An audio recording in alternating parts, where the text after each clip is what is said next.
Ano ang mas importante, diploma o diskarte? Sa totoo lang, kung kaya mo pareho, pareho. Yun ang problem eh. Nagtatalo tayo sa social media. It's either this or that. Why not pareho? 'Di ba? Important ang diploma kasi sa totoo lang ako, awa ng Diyos, nakapag-graduate ako. Thank you. Pero bukod dun sa diploma na nakuha ko, yung mga network ng katrabaho ko ngayon at sa business, nanggaling sa eskwela na kung saan ako nanggaling. So, yun yung natulong sa akin ng diploma.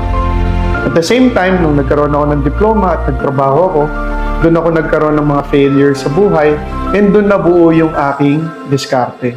So, if pwedeng pareho, mas maganda yon. Ngayon, kung wala kang diploma, okay lang din. Pwede mong daanin sa diskarte.